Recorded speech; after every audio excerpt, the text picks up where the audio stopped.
How to think like a Machiavellian prince, जिसे अक्सर Niccolo Machiavelli की प्रसिद्ध पुस्तक द प्रिंस राजकुमार के संदर्भ में समझा जाता है।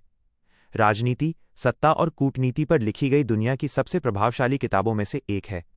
यह पुस्तक 16वीं शताब्दी में लिखी गई थी, लेकिन इसके सिद्धांत आज भी बिजनेस, राजनीति और लीडरशिप में चर्चा का विषय रहते हैं। पुस्तक का मुख्य सार, कोर कॉन्सेप्ट।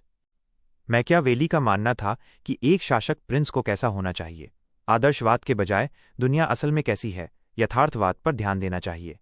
उनकी सोच का सबसे प्रसिद्ध हिस्सा है साध्य साधनों का औचित्य सिद्ध करता है, the end justifies the means, यानी अगर लक्ष्य सही है तो उसे पाने के लिए अपनाया गया रास्ता चाहे कैसा भी हो उसे सही माना जाएगा।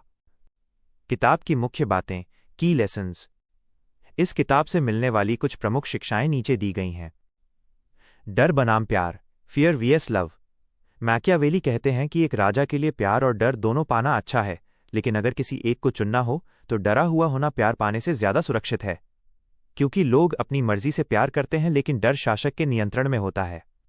शेर और लोमड़ी, लायन एंड फॉक्स। एक राजकुमार को शेर की तरह ताकतवर, दुश्मनों को डराने के लिए, और लोमड़ी की तरह चालाक, जाल से बचने के लिए होना चाहिए। केवल ताकत या केवल चालाकी काफी नहीं है।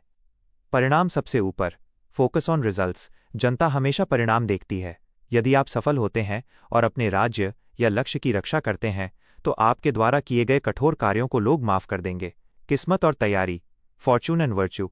मैकियावेली के अनुसार सफलता 50% किस्मत, फॉर्चूना, और 50% आपकी योग्यता, वर्तु पर निर्भर करती है। एक समझदार राजकुमार हमेशा बुरा वक्त आने से पहले तैयारी रखता है। क्रूरता का सही इस्तेमाल। यदि कठोर निर्णय लेने हों तो उन्हें एक बार में ही ले लेना चाहिए, ताकि बार बार जनता को कष्ट न हो और धीरे धीरे उन्हें लाभ देकर उनका दिल जीता जा सके। क्या यह किताब बुरी है? अक्सर मैकियावेलियन शब्द का इस्तेमाल चालाक या मतलबी इंसान के लिए किया जाता है, लेकिन गहराई से देखें तो यह किताब धोखा देने की नहीं, बल्कि वास्तविकता को समझने की है।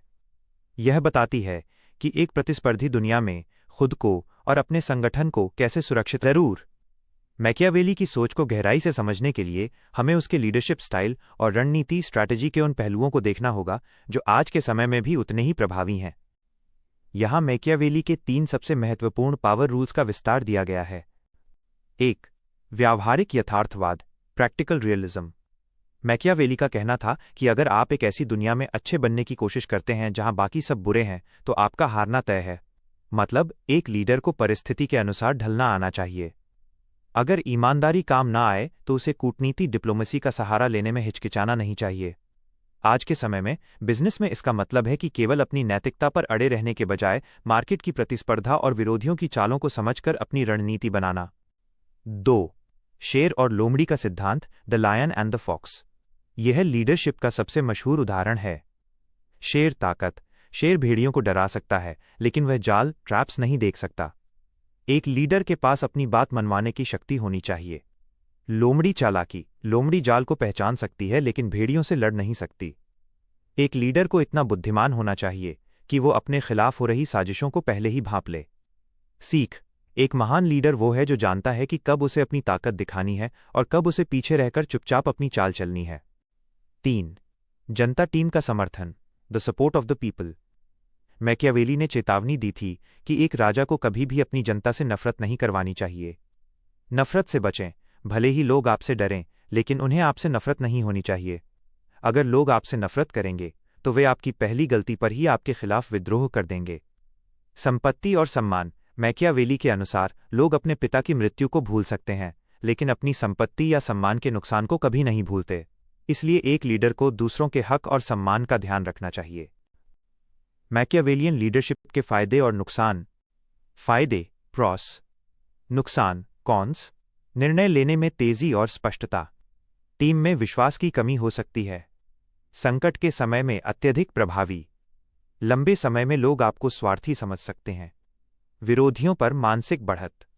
मानसिक तनाव। हमेशा सतर्क रहना पड़ता है। एक खास टिप, मैकियावेली ने कहा था कि एक राजा को हमेशा तैयार रहना चाहिए। वो कहता था कि शांति के समय में भी एक राजकुमार को शिकार पर जाना चाहिए और भूगोल को समझना चाहिए, ताकि युद्ध के समय